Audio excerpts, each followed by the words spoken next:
Chapter 1. Arthur and Merlin. This very old story begins with Uther, a great king. He was a good man, and he was king in the south of Britain. Other places were very dangerous at that time, but people did not fight in Uther's country. Uther loved a beautiful woman, Igraine, and he wanted to marry her. But she did not love him, and he was very sad about that. Merlin was a very clever man, and he knew a lot of magic. He could change into an animal or bird. Sometimes when he used magic, nobody could see him. He also helped people with his magic, and one day he came to King Uther. "You can marry Igraine," he said. "I will help you. But when you have a child, you will have to give the boy to me." "I will give him to you," said the king. He married Igraine, and later they had a baby son. They called him Arthur. When Arthur was 3 days old, a very old man arrived at the door of the king's house. It was Merlin. King Uther took the child in his arms and gave him to Merlin. Merlin took the child away. He gave the boy, Arthur, to a good knight. His name was Sir Ector. So Arthur lived with Sir Ector and his son Kay, and the two boys were brothers. A short time after this happened, King Uther was very ill. He did not get better. He called for Merlin because he wanted to talk about the future of his country. Merlin came and listened to the king. "I know that I am going to die," King Uther said. "Who will be king after me?" "Call your knights and great men," Merlin told the king.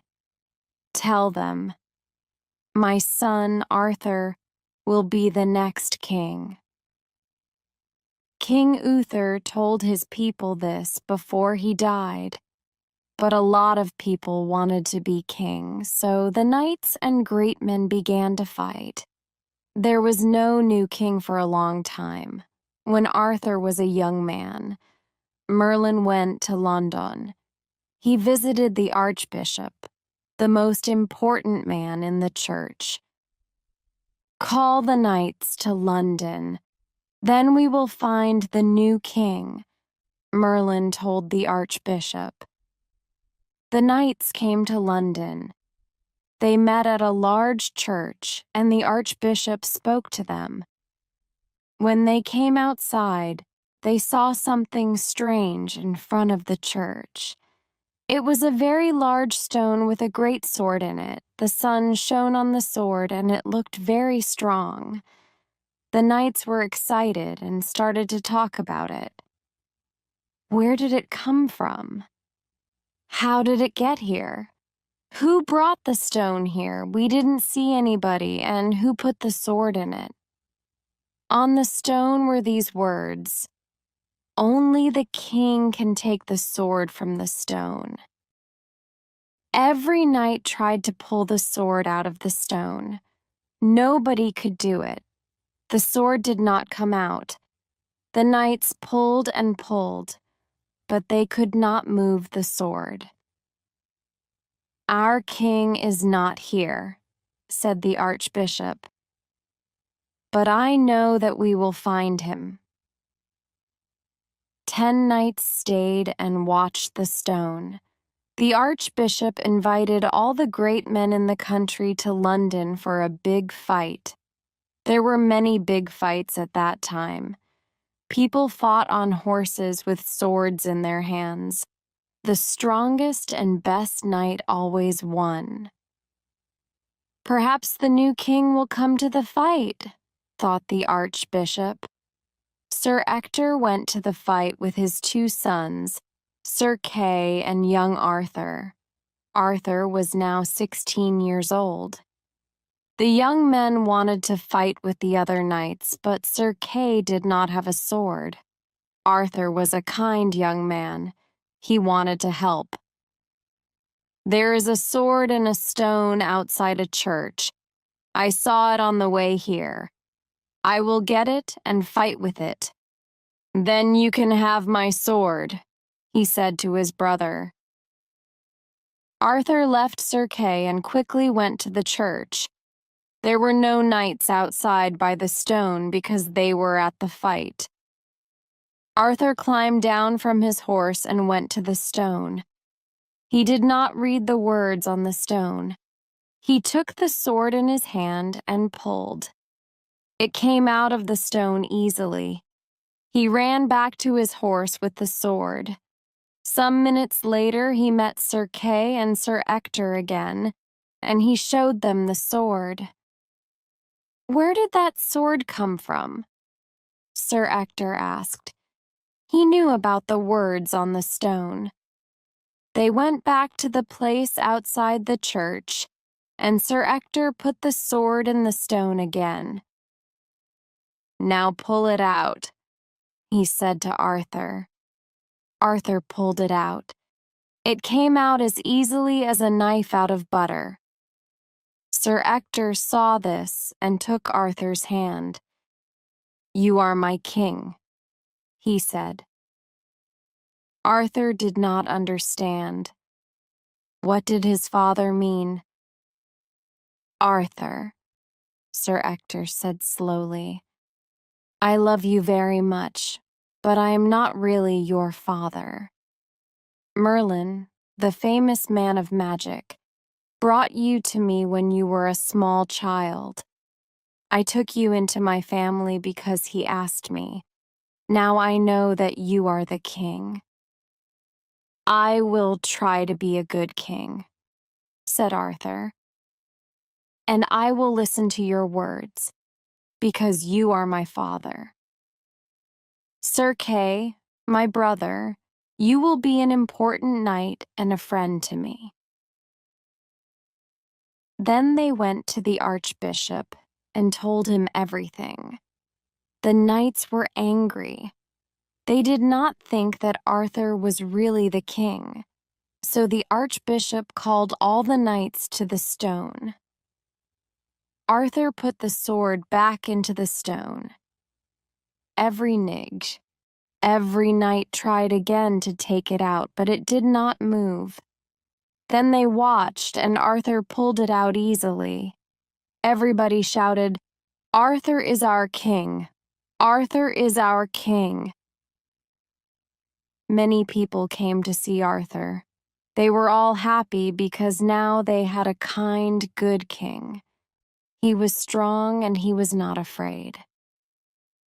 Merlin told Arthur the story of his parents. "Your father was King Uther, and your mother was Queen Igraine. When you were a baby, I took you to Avalon, a magic place. You were born with magic in your life. You will be the best knight and you will be the greatest king. You will live for a very long time." So King Arthur began a new life. He took his horse and went through the country with his knights. Sometimes they had to fight bad men, but they were not afraid. Arthur was a good king, and his knights were brave. His country was a quiet place again. Chapter 2. The Round Table. King Arthur went to the north and the east with his knights and fought the Saxons. Then they came back and stopped in the town of Camelot. Arthur made it the most important town in the country. It was now his home, and the home of his brave knights. One day, King Arthur visited his friend, King Leodegrance. He had a daughter, and she was the most beautiful woman in England. The daughter's name was Guinevere. When he went back to Camelot, Arthur could not stop thinking about her. "I love Guinevere, and I want to marry her," Arthur told Merlin. King Leodegrance was very happy. Arthur was a good and brave man, a good husband for his lovely daughter. So Arthur and Guinevere went to church, and the archbishop married them. Everybody enjoyed a wonderful party in Camelot. Then Merlin made a large round table for King Arthur's knights in Camelot. There were 150 places at the great wood and stone table. King Arthur gave his best and bravest knights a place at the round table. Each knight had his place at the table, but no chair was better than another chair. Nobody sat at the top of a round table, and nobody sat at the bottom. "The names of the knights of the round table will be famous," cried Merlin. Some knights died, and other brave and good knights came to Camelot. One day a new knight, Sir Pellinore, arrived at Camelot, and Arthur gave him a place at the round table. For a long time there was one place with no knight. Merlin could see into the future. "Only a good knight, your best knight, will sit there," Merlin told King Arthur. "The place is for your best knight, and he will come to it." After many years, Sir Galahad came and sat in that place at the round table. Chapter 3. The Sword, Excalibur. King Arthur went round the country on his horse. He met his people and helped them. One day he came to a great wood. When evening came, King Arthur was not out of the wood. Then he saw a very big, beautiful castle in front of him. He went nearer, and the great door of the castle opened. A woman came out. "King Arthur," she said, "I am Queen Anur. Stay in my castle. It is getting dark. I will give you food and a bed for the night." Arthur was hungry and thirsty. He was also tired. He looked at the dark sky. "Thank you," he said, and he went in. The queen was kind to Arthur. She took his horse and gave it food and water. She took Arthur to the dining room of her castle and gave him bread, meat, and wine. Then one of Queen Anur's men took the king to his bedroom, and Arthur went to sleep. The next morning, after breakfast, Queen Anur wanted to see Arthur. "I would like to show you my castle and the beautiful things in it," she said. "I am the richest person in the world. Look, everything here is mine." Arthur looked at her castle. They went from room to room, and each room was richer than the room before that. There were beautiful things everywhere. Queen Anur knew a lot of magic, so she could make beautiful things. Then they came out onto the top of the castle. "Look at those beautiful trees and gardens," said the queen, "and look at those woods. They are mine too. This is my country. And can you see that great wall round the castle? Stay with me and be king here. You cannot leave. The door of the castle is shut, and that great wall will stop you. My men are ready. Do not leave, or they will kill you." "Your magic cannot hurt me, and your men cannot kill me," answered King Arthur. Then, with his sword in his hand and his helmet on his head, Arthur went out of the castle and through the door in the great wall. Nobody could stop him. Queen Anur sent one of her men to Sir Pellinore. He lived near her castle, and he had a place at King Arthur's round table. "Queen Anur says that a very bad knight is on his way to her castle. He wants to kill her and take her money. He is very near here, and he will go past your house. Please go out and fight him for my queen," the man said to Sir Pellinore. So Pellinore sat on his horse and waited. He did not know that King Arthur was the very bad knight. Arthur met Pellinore on the road. "Sir, knight-errant," cried Arthur, "why are you waiting here? Do you want to fight me?" "Yes," shouted Sir Pellinore, and he took his sword in his hand. Pellinore hit the king with his sword, and Arthur fell from his horse. He stood up. He was very angry and pulled out his sword. They had a long fight, and then the king's sword broke. "Ha!" cried Sir Pellinore. "That is the end of the fight. I can kill you now."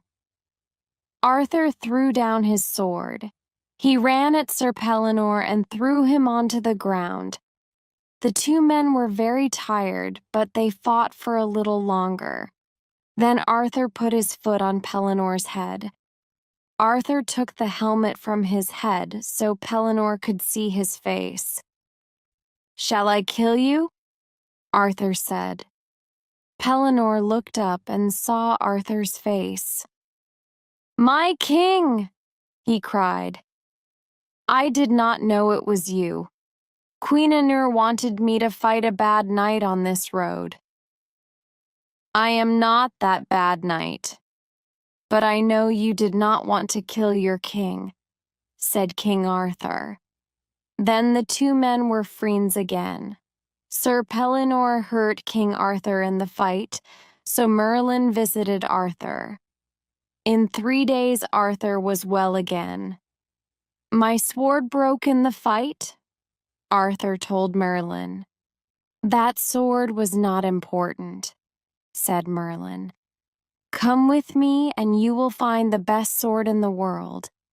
It is a magic sword from Avalon, the place of magic." The king went with Merlin through a dark wood.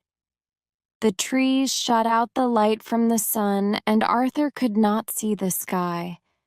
After a long time, they came to an open place in the mountains.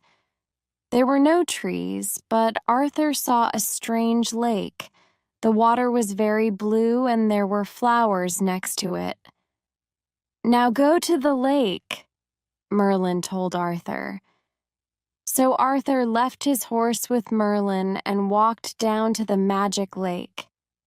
He looked across the quiet blue water, and there, in the center of the lake, he suddenly saw an arm with a beautiful sword in its hand. "Go and take it," said Merlin. "It is the sword Excalibur. The lady of the lake made it for you. She lives in her home in the water of the lake." A lovely young woman walked across the water and stood on the ground next to King Arthur. "I am the lady of the lake. Your sword Excalibur is waiting for you." There was a boat on the water. King Arthur got into it and went to the middle of the lake. He took the sword, and the arm went into the water. When Arthur came back to Merlin, the lady of the lake was not there. The sword was inside a scabbard. It was a very beautiful thing. "That is a magic scabbard," said Merlin. "No man can kill a person with that scabbard. Have it with you always, because an evil woman will try to take the scabbard and the sword away from you." King Arthur and Merlin went home again. Arthur's knights listened happily to the stories of his journey. Chapter 3. Morgan Le Fay. Morgan Le Fay was a queen, with a castle in the country of Goris. She was a very bad woman. She could do magic, but she only used her magic for bad things. King Arthur did not know that Morgan Le Fay hated him. She wanted King Arthur to die. She is a kind friend, thought King Arthur. He did not know about her evil plans. One day he went out on his horse to the woods. He wanted to catch animals, so he did not take his sword. He left Excalibur with Queen Morgan Le Fay at her castle. "I will come and get it on my way home," he told her. Arthur went on his horse in front of his men. He went a long way into the dark woods, and then he could not find the way out again. When night came, he could not see his men anywhere. Arthur came to a lake. Then he saw a small light on the lake, and he moved nearer and nearer to it. The light was in a beautiful ship. "I will go onto the ship," thought Arthur. When he was inside, he saw food and drink on the table and a bed, but he could not see anybody there. It was late and King Arthur was tired. "I will stay here tonight," he thought. "In the morning I will find my way out of the woods. Then I will get Excalibur and go home." So he laid a good dinner on the ship, and then he went to sleep. But when he woke up in the morning, he was not in the ship. He was in a little room with a very small window. He did not know this place. The door was shut, so he could not get out. There were 3 knights in the room. "This is the castle of Sir Damas. He is a very evil knight. He caught us too and put us here," one of the knights told Arthur. "Sir Damas wants us to fight for him, then we can leave the castle, or we will stay here and die." Some men came and took Arthur into a great room. Sir Damas was there. "Will you fight for me?" Sir Damas asked. "That is a difficult question, Sir Damas," answered King Arthur. "I will fight for you, but when I win, I want those 3 knights. Then we will all leave your castle." "Yes," answered Sir Damas. "Fight for me, and you can take the 3 knights with you." "I will have to have a horse and a sword," King Arthur said. Then a man came into the room. He brought a sword and gave it to Arthur. "This sword is from Queen Morgan.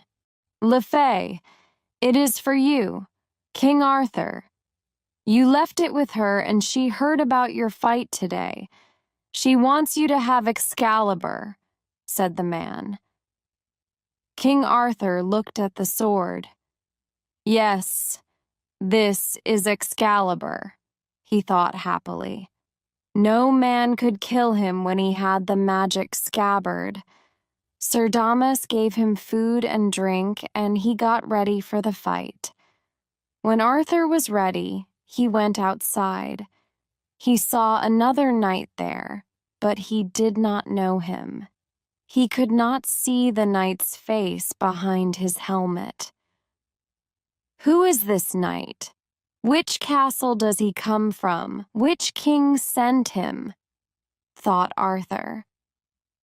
The other knight also did not know King Arthur under his helmet. The fight began. King Arthur was not happy. He could not hurt the other knight with his sword because the sword was not Excalibur. It was a sword from Morgan Le Fay's magic. It looked the same as Excalibur, but it was different. When the other knight hit Arthur with his sword, it hurt him. Arthur felt very weak. "His sword is very strong," thought Arthur. King Arthur was very brave, and he did not stop fighting. Many people came and watched the fight. But then Arthur's sword broke. He fell onto the ground. "Sir!" the other knight cried. "Say that I am the winner. Then I will not kill you." "No," cried Arthur. "I will fight and fight." King Arthur took the end of his sword. He hit the knight on the head as hard as he could with it. The knight fell back and hit the ground. His sword fell from his hand, and Arthur quickly took it. When he felt the sword in his hand, he knew. It was Excalibur. Then Arthur saw his scabbard next to the knight. He jumped up and took that too. "Tell me, who are you? What is your name?" asked Arthur. The knight stood up and answered, "I am Sir Accolon, Knight of the Round Table. I am one of King Arthur's knights. Tell me, why did you fight me, your king?" "Sir, I did not know you. I came here because Queen Morgan Le Fay sent me. She said to me, 'King Arthur is in the castle of Sir Damas. You have to go and fight Sir Damas. Then he will not kill your king.' Now I know that you are not Sir Damas. I am very sorry," said Sir Accolon. "And who gave you that sword?" asked Arthur. "Queen Morgan Le Fay gave it to me. She said, 'Here is King Arthur's sword, Excalibur, and its scabbard. Take them for the fight.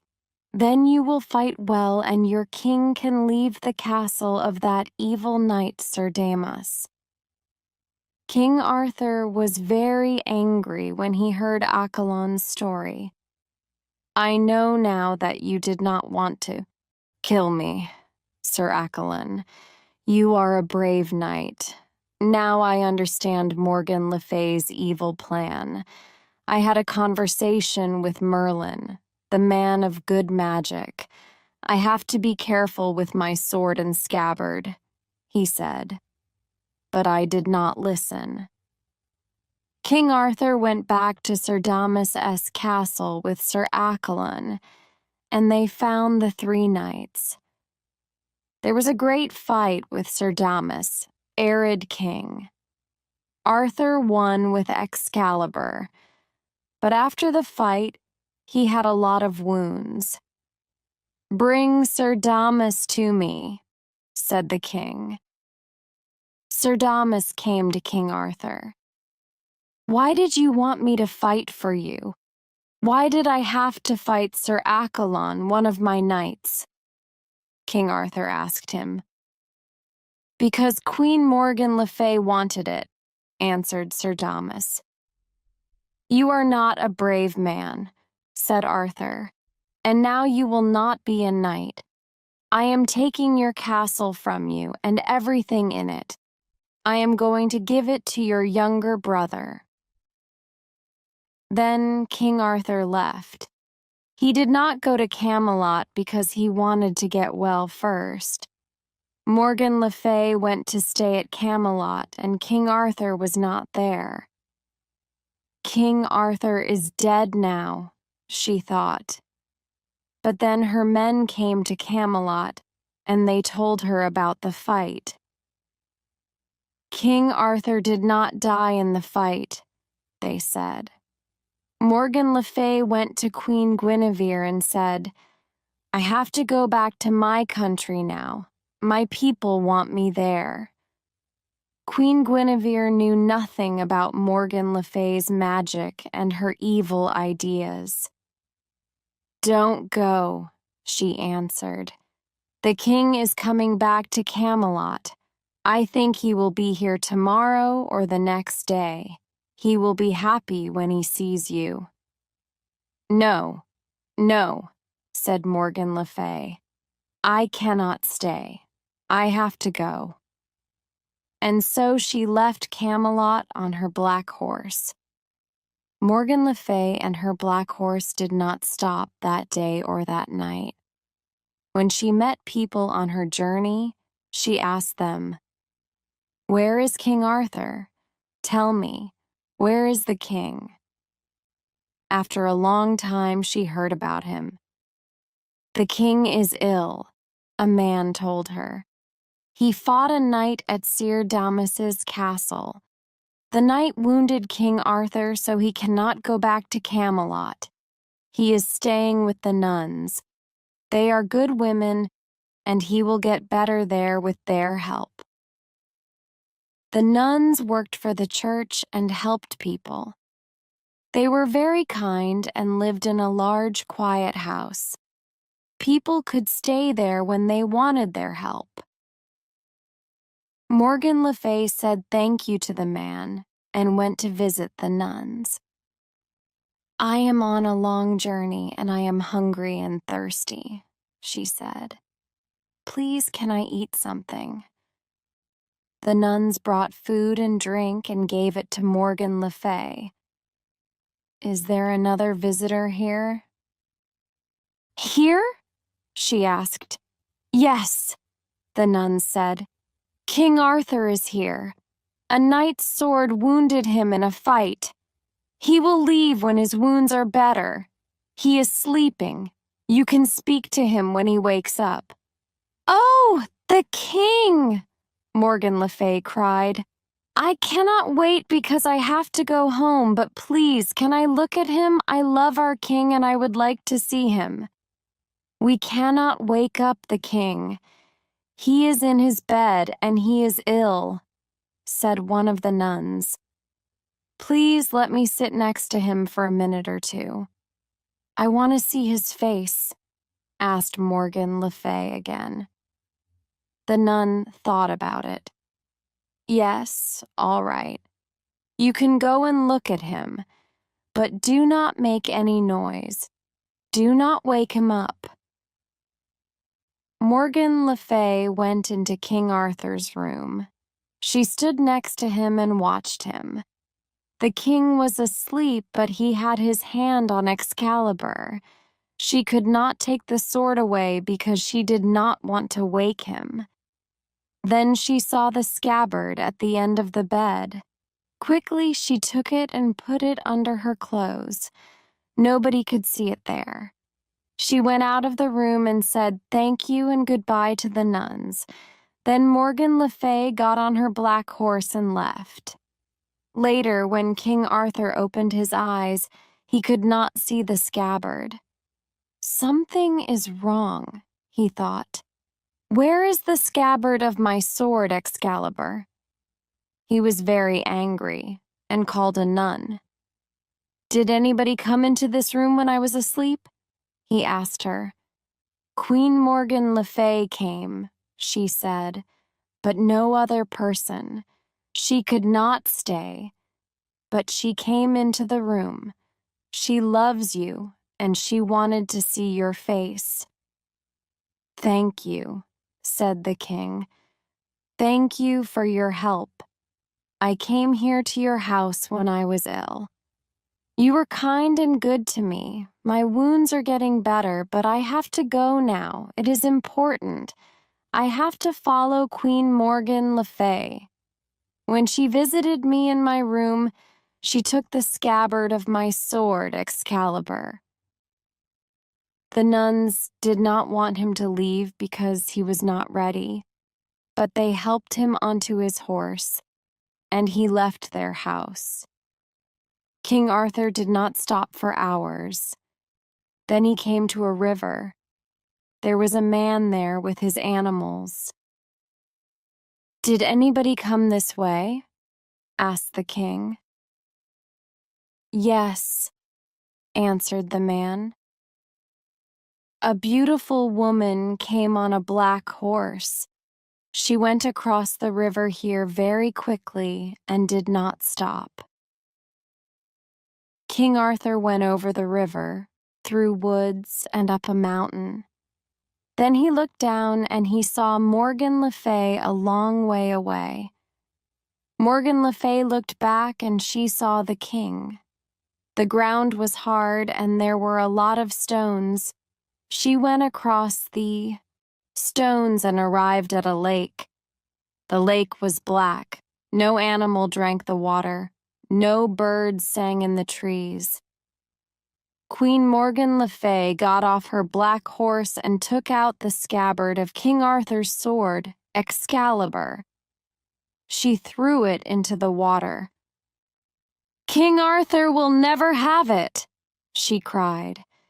"That scabbard will not help him now when men fight him. Nobody will find it here, at the bottom of this lake." Then she quickly went away on her horse, back to her castle. King Arthur followed Morgan Le Fay and came to the same place. He could not see the queen. "Which way did she go?" King Arthur thought. "Where did the horse go? I cannot follow the horse's feet across these stones." King Arthur looked and looked. He saw nothing, so he went home to Camelot without his scabbard. King Arthur had Excalibur, but because of the evil queen, he did not have the magic scabbard. It stayed at the bottom of the Black Lake, and he never found it. Chapter 5. Vivien and Merlin. When King Arthur was a young man, Merlin, the man of magic, helped him in every way. He taught him to be a good king and a brave knight. Merlin helped Arthur to be kind to everybody in his country, so they all loved him. With Merlin's help, Arthur built the beautiful city, Camelot. Camelot had roads and houses and a great castle. Later, when Merlin was an old man, he came to King Arthur again. "I have to say goodbye now," said Merlin. "Goodbye?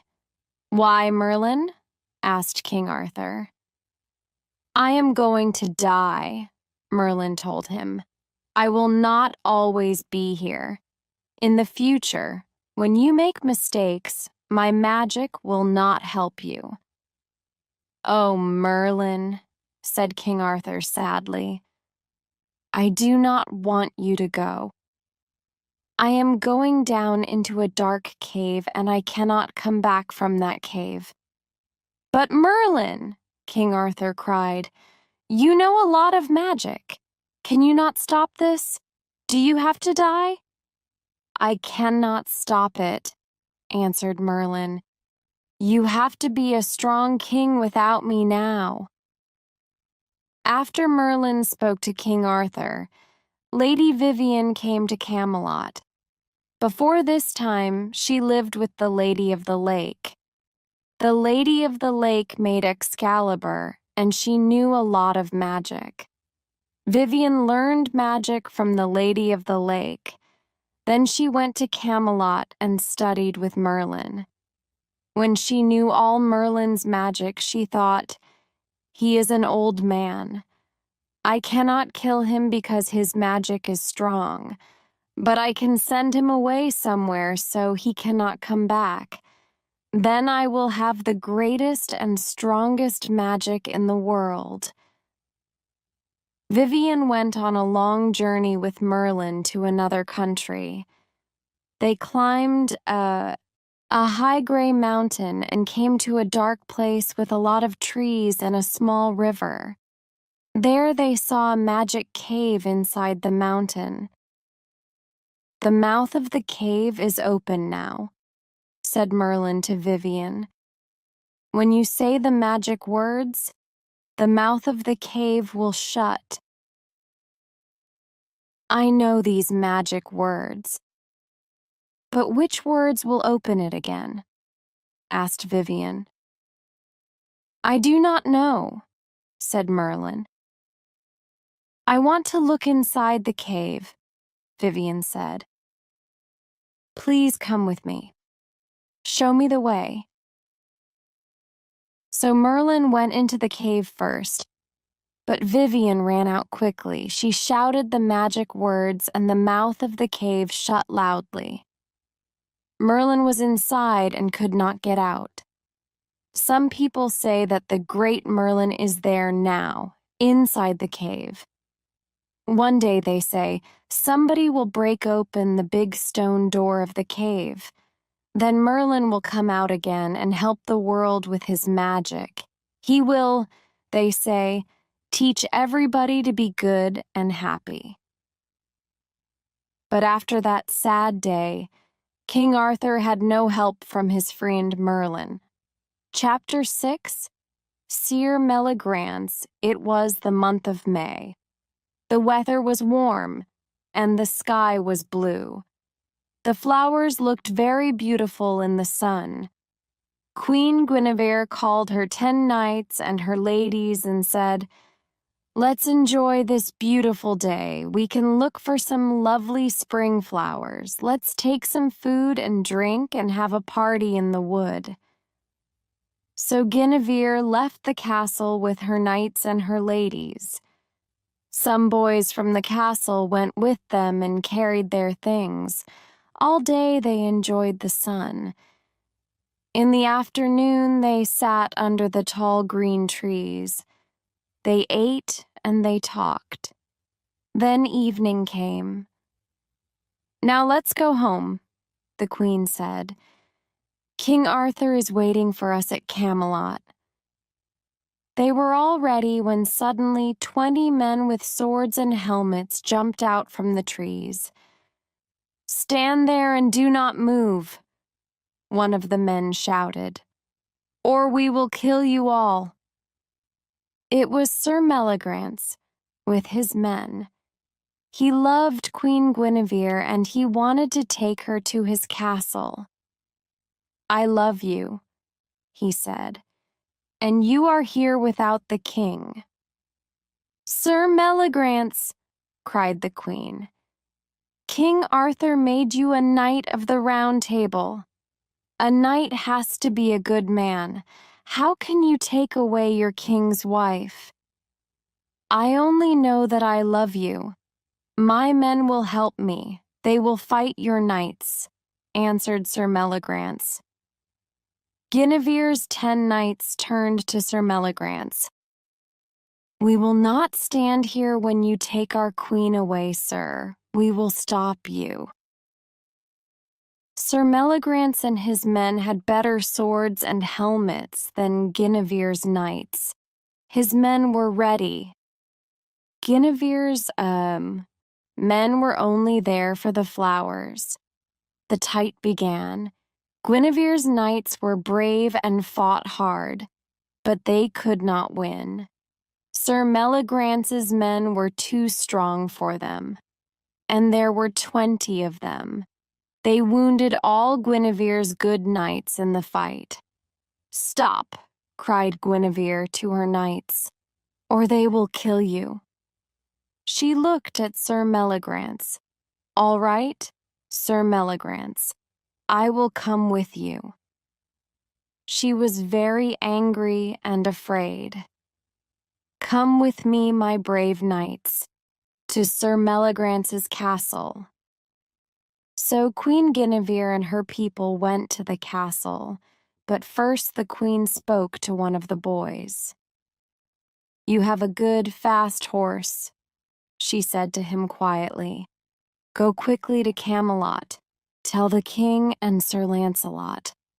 Sir Meligrance saw the boy when he left, but his men could not catch him. The boy arrived at Camelot and saw Sir Lancelot. Sir Lancelot was the strongest of King Arthur's knights. When he heard the story, Lancelot quickly put his helmet on his head and took his sword. "I will go now to Sir Meligrance's castle and find the queen," said Sir Lancelot to the boy. "Go and tell the king." When Lancelot came near the castle, he thought, "Sir Meligrance's men will wait next to the road. They will come out when I go past, so I will not take the road. I will go through the wood." Lancelot was right.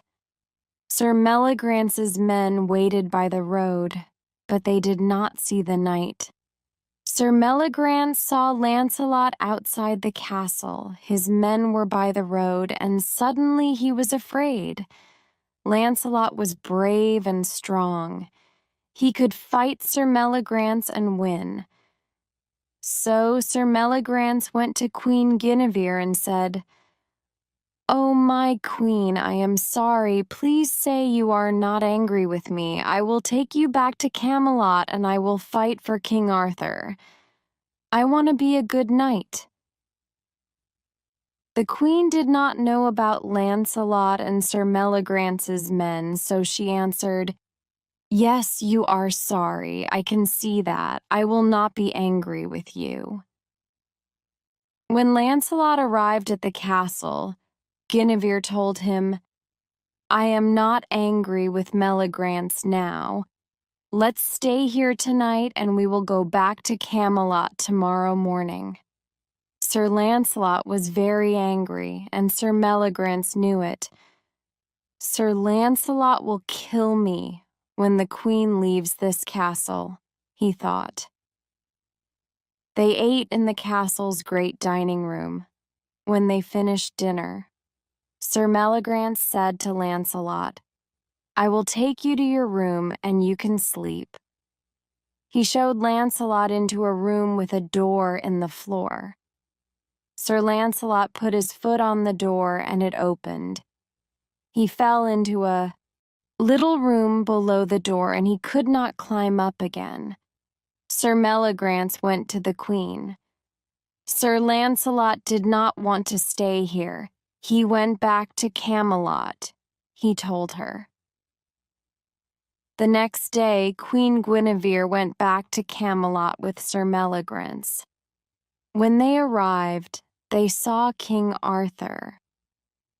"Your knights are saying that Sir Meliagrance took you away to his castle," said King Arthur. "Yes," Queen Guinevere told King Arthur. "Meliagrance took me to his castle and my knights fought for me. But Meliagrance had a lot of men and they were too strong for us, but he is sorry, so I am not angry with him now." "Tell me, Sir Meliagrance," Arthur asked, "are the Queen's knights right? What happened when you met Queen Guinevere in the wood with her knights and ladies?"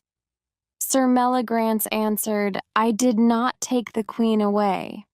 King Arthur, she came with me because she loves me." The king was very angry with Sir Meliagrance. A girl in Sir Meliagrance's castle carried food to Sir Lancelot every day. She liked him because he was strong and brave.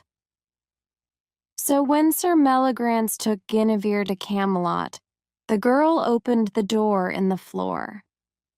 Sir Lancelot left the room and went quickly back to King Arthur's castle. The king was with the queen and his knights in the great dining room when Sir Lancelot came in. He saw Sir Meliagrance there and was angry. He looked at Sir Meliagrance.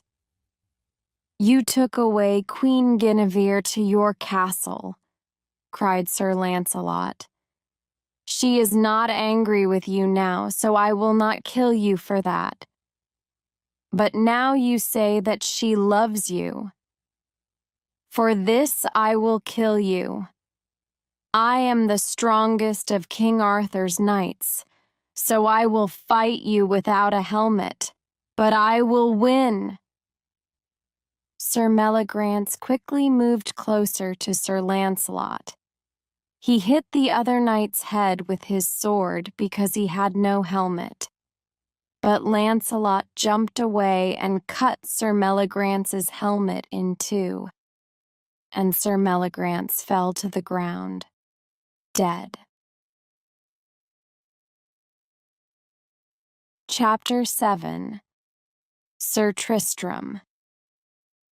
One day the King of Lyonesse went into the woods because he wanted to catch animals. He made a long journey, and at the end of the day he could not find the road home. His queen waited in their castle, but he did not come back. "Where is the king?" she thought. "He knows that I am going to have a child." So the queen went out into the woods and looked for the king. She walked a long way and began to feel very tired. In the evening, she slept under a tree. There, her baby boy was born. "I am going to die," she thought. "I am very ill." She took the baby in her arms. "Oh, my little son," cried the queen.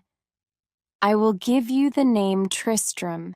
It means sad, and I am sad. I know I am not going to live, but you, my dear child, will be a brave knight when you are a man." The king found a way back to his castle, but the queen was not there. His men went into the woods and looked for her. They found the queen and the child under a tree and took them back to the castle.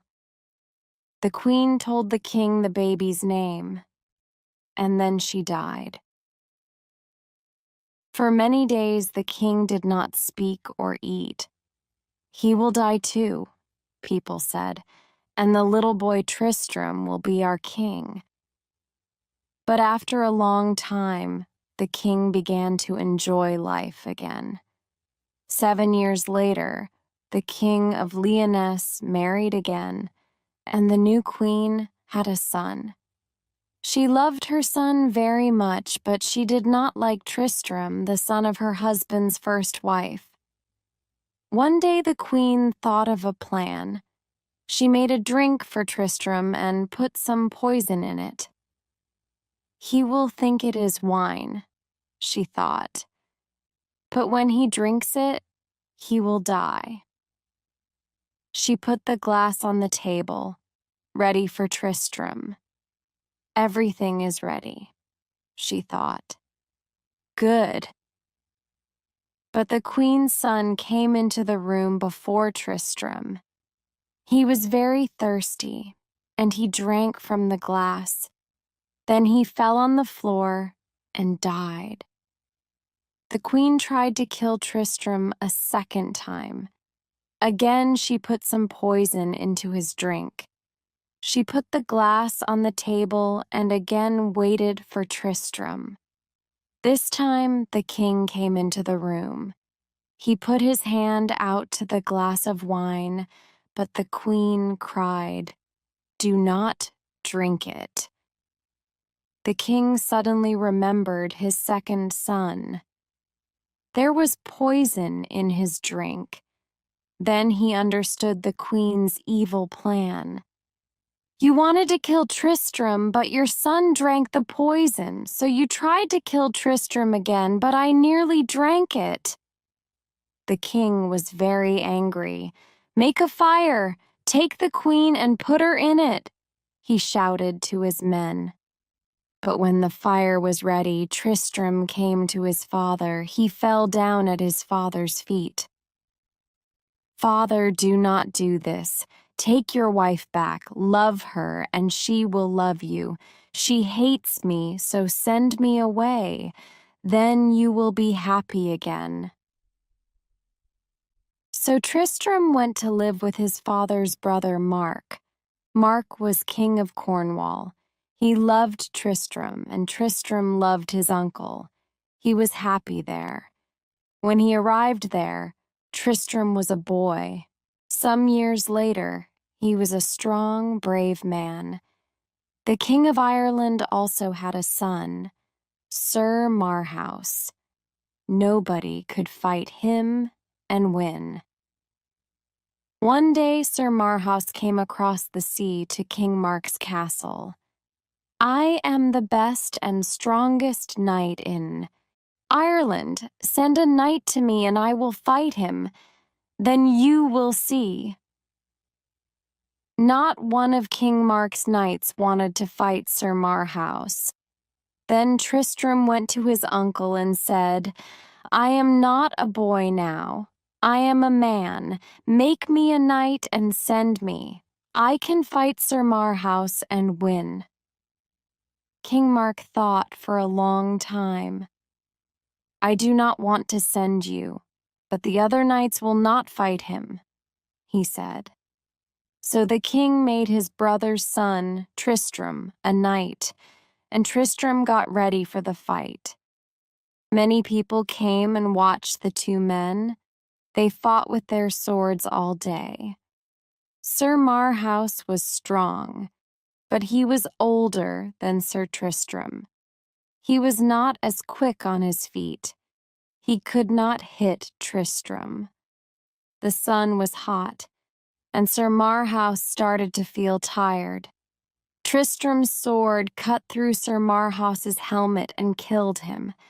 His men took the dead man away to his ship. Sir Marhaus also wounded Tristram badly in the fight, and the young man was very ill. There was poison in the wound. Nobody could make Sir Tristram's wound better. After some time, an old woman came and looked at it.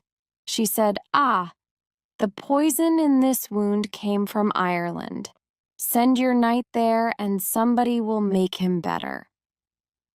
So King Mark sent Sir Tristram in a ship to Ireland. Sir Tristram used another name because he killed the son of the King of Ireland. On the ship, Sir Tristram looked out at the green seawater. Birds flew in the sky. He took his harp and began to play a song. He played the harp very beautifully. When his ship came near Ireland, the king heard the sound of the music. He asked Tristram to his castle because he wanted his daughter to play the harp. "Where did you get that wound?" the king of Ireland asked. "Some bad men fought me on my journey," said Tristram. He could not tell the king about his fight with Sir Marhaus. "I will ask my daughter, Isolde, to make your wound better. Then will you teach her to play the harp?" "Yes, sir," said Tristram. The king told his daughter about his idea. "I will be a good student." "Father," said Isolde. She carefully cleaned the wound and stayed near Tristram's bed for many days and nights.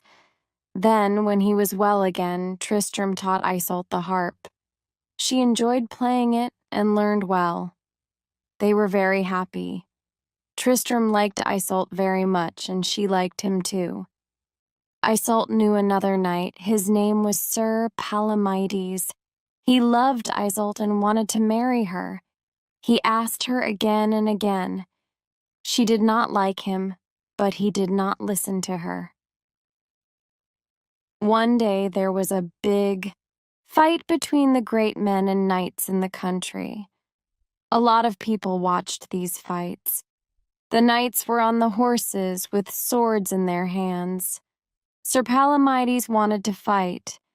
He had a black helmet and black clothes, and he sat on a black horse. Tristram had a white helmet, white clothes, and a white horse. The two knights began to fight. Sir Tristram moved quickly and hit Sir Palomides with his sword. The Black Knight fell off his horse onto the ground. Then Tristram stood over him with his sword. "Leave here, do not speak to Isolde again, or I will kill you," he cried. After the fight, Sir Tristram went back to Cornwall. He told his uncle about Isolde. "So Isolde is beautiful and kind. I can marry Isolde, and then the King of Ireland and I will be friends. It will be good for our two countries," King Mark said. "Ask the King of Ireland for me." So Tristram went back to Ireland. "King Mark wants to marry. Will you give him your lovely daughter, Isolde? He is a good man, and he will love her," Tristram said to the King of Ireland. "Yes, it will be a good thing for this country and for Cornwall," answered the King of Ireland. And he sent Isolde to King Mark. Tristram took Isolde on his ship. He played beautiful songs on his harp for her. Tristram loved Isolde, and she loved him. "I cannot marry you because you are going to marry King Mark. But he is a good man, and he will love you well," said Tristram. After many days at sea, the ship came to Cornwall. "I have to leave you now, dear Isolde," Tristram said sadly. "I am going away to Camelot. I want to be a knight of the Round Table. I will fight for King Arthur.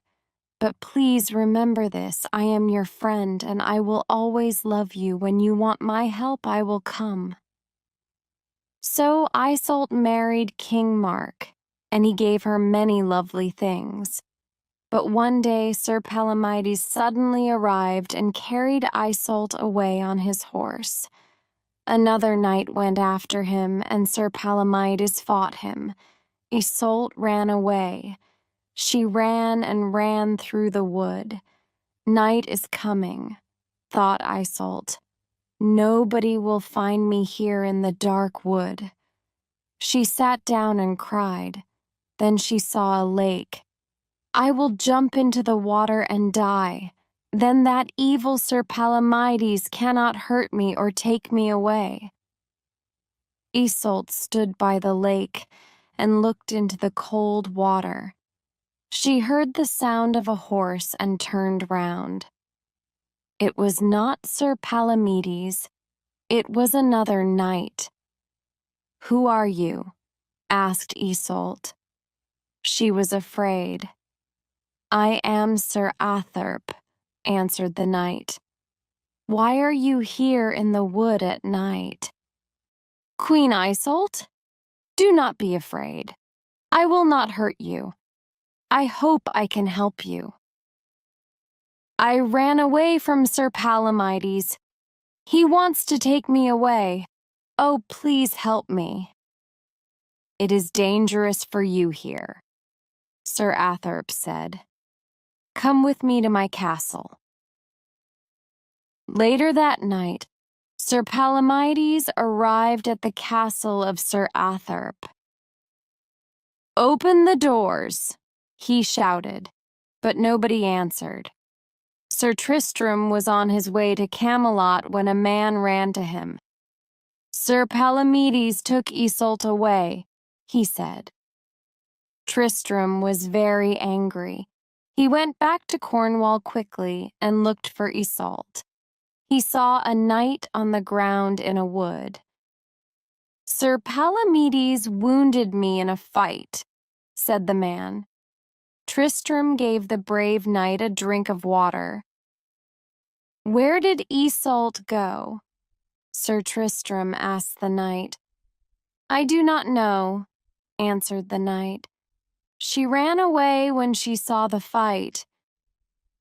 "I have to find her," said Sir Tristram, and he jumped back on his horse. He came to a lake and looked at the ground. Isolde was here, he thought. And another person on a horse. I will follow them. After a short time, he came to a castle. Outside the castle was Sir Palomides. Sir Palomides saw Sir Tristram and fought him, but Sir Tristram was stronger. Tristram threw Palomides off his horse, and the evil knight fell onto the ground. Sir Palomides stood up and pulled his sword out of its scabbard.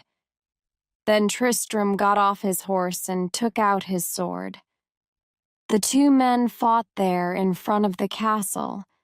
Isolde was inside the castle.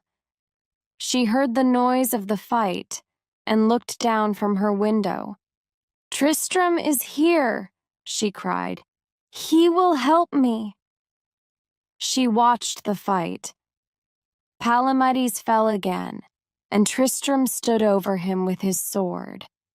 "No!" shouted Isolde loudly. "Do not kill him." Sir Athorp's men opened the castle doors, and Isolde ran outside.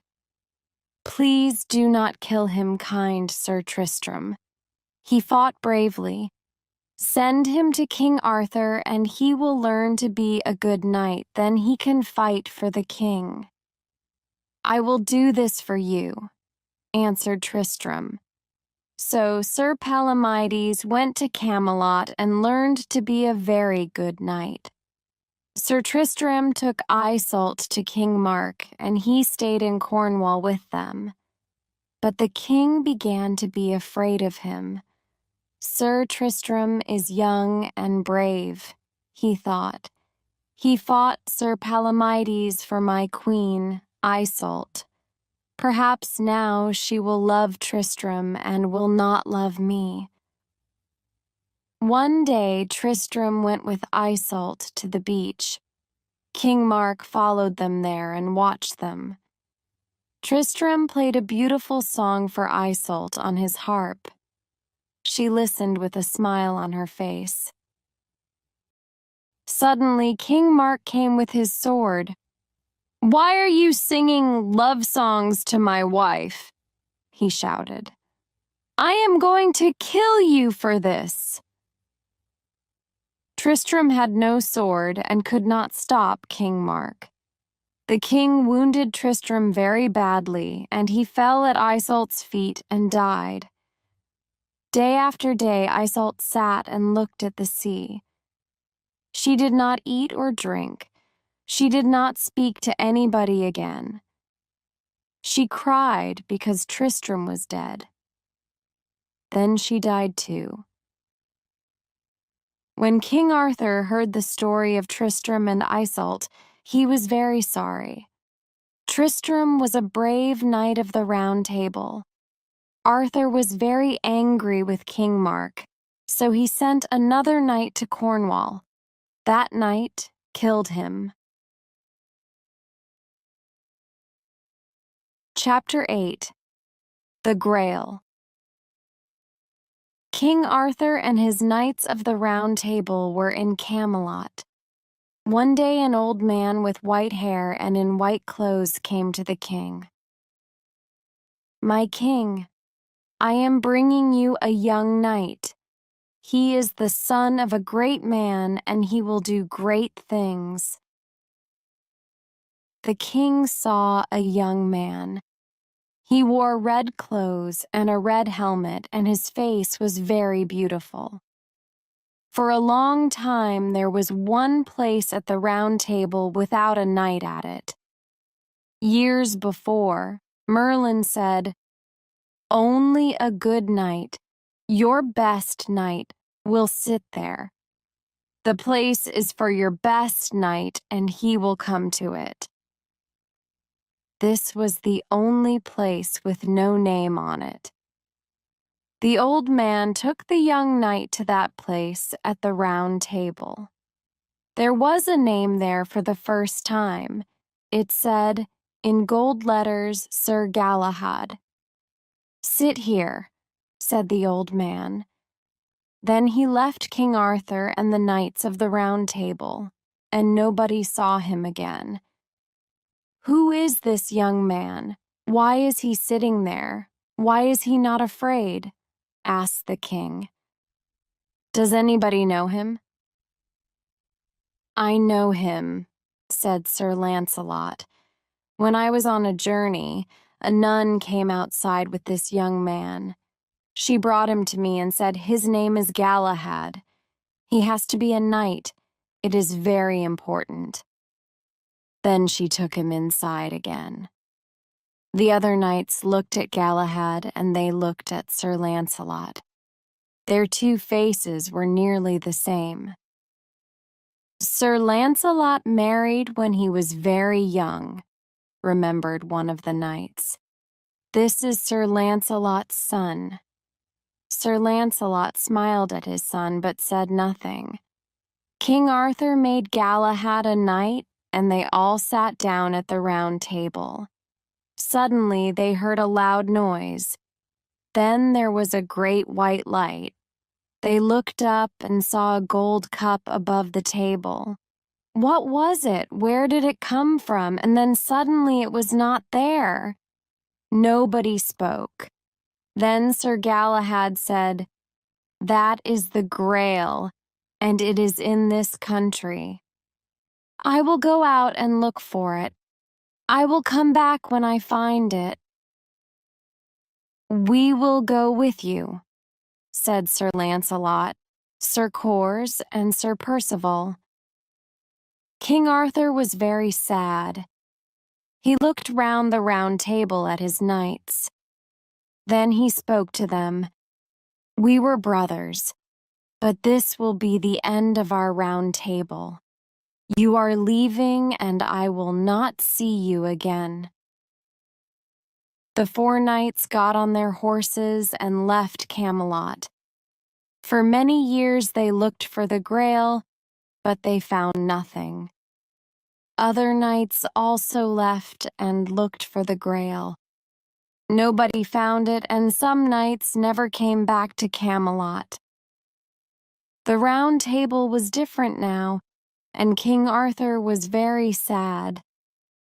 After many years, Sir Galahad, Sir Percival, and Sir Bors came to a place near the sea.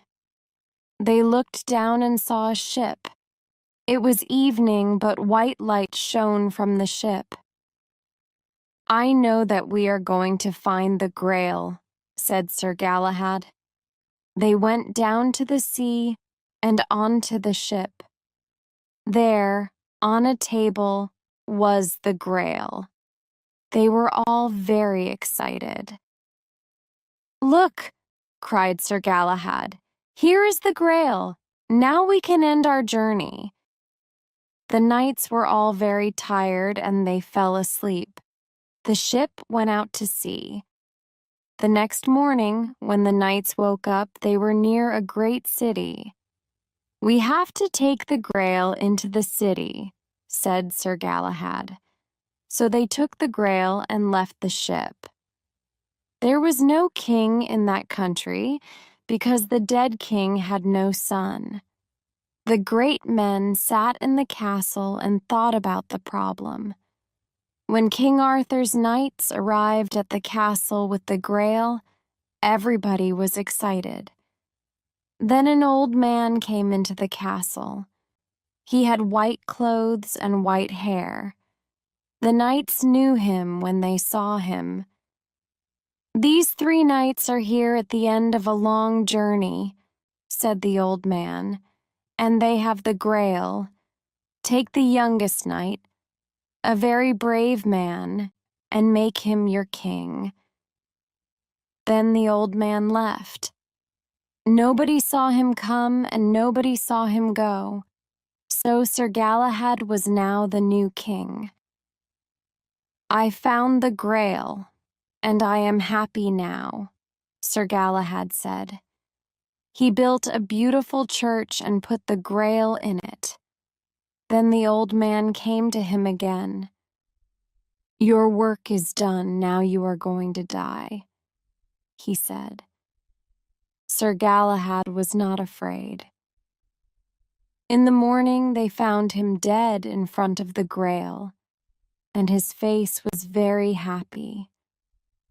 Sir Bors went back to Camelot. "We found the Grail and do not have to look for it now," he told King Arthur. Many other knights also came back and sat at the round table again. King Arthur was happy, but he was also sad. "I know that the end of the round table is coming. Many brave knights are dead, and no new knights will come and take their places," King Arthur said sadly. Chapter 9. King Arthur Dies. One day King Arthur and Sir Gawain, one of his best knights, went to France. Sir Lancelot was in France at the time, and King Arthur was angry with him. He wanted to fight him there. When Arthur was away, the evil knight Sir Mordred came to Camelot. He wanted to take Queen Guinevere away. "King Arthur is dead," he told the queen. "He died in France in a fight. I am now king, and you will be my queen." "I will die first," cried the queen. Guinevere ran away to a castle in London, and her knights went with her. Mordred came to London with his men, but the walls of the castle were very strong, and he could not get inside. Then one of Mordred's men came to him and said, "King Arthur is coming back to England with his men and a lot of ships." Mordred went to Dover with his men and waited for King Arthur. There was a great fight, but Sir Mordred's men could not win. They ran away. But one of Sir Mordred's men wounded Sir Gawain, and King Arthur found the brave knight on the ground. "I am dying. Give me a pen and paper. I want to write to Sir Lancelot." He wrote, "To Lancelot, I know that I am dying. You are my brother, and I love you. Please come and help King Arthur in his fight with evil Sir Mordred. No knight is braver than you. Goodbye, my friend. Gawain." And then he died. King Arthur was very sad because he loved Gawain very much. He sat on the ground next to the dead knight and cried all night. Sir Mordred found more men, and they waited for Arthur at a place near a lake. King Arthur knew the place. Excalibur came from the same lake. On the night before the fight, Arthur saw Sir Gawain in his sleep. Gawain spoke to him. "Do not fight Mordred now. In 1 month, Lancelot will come with his men, he will help you, and then the queen can go back to Camelot." The king called his knights and told them about Sir Gawain. "We will not fight today. I will go and speak with Mordred. Come with me and bring your swords, but leave them in their scabbards. Take them out only when Mordred or his knights take out theirs. Then kill them." King Arthur sent a man to Mordred. The man told him about Arthur's plan. There was no fight that day. Then Arthur met Mordred. The two men stood and talked. The king's knights stood near the king, and Mordred's knights stood near Mordred. Suddenly, something jumped on the foot of one of Mordred. "Knights!" He pulled out his sword and killed the animal. The other knights saw his sword and took out their swords. "This is an unhappy day," cried King Arthur, and they began to fight. They fought all day. When evening came, King Arthur saw only 2 of his knights, Sir Lucan and Sir Bedivere. His other knights were dead. Arthur cried when he saw his brave knights on the ground. Mordred stood with his sword and looked at his dead men on the ground. Then Arthur ran to Mordred and killed him. Mordred fell, but he wounded King Arthur with his sword. Sir Lucan and Sir Bedivere took the king to a little church near the lake. But after they arrived, Sir Lucan also died of his wounds. The sky was dark, and it was a cold night. Arthur felt very weak. "I am also going to die now. It is time. Please take my sword Excalibur. Go to the lake and throw it into the water," he told Sir Bedivere. Sir Bedivere took the sword and walked to the lake. Then he looked at the beautiful sword.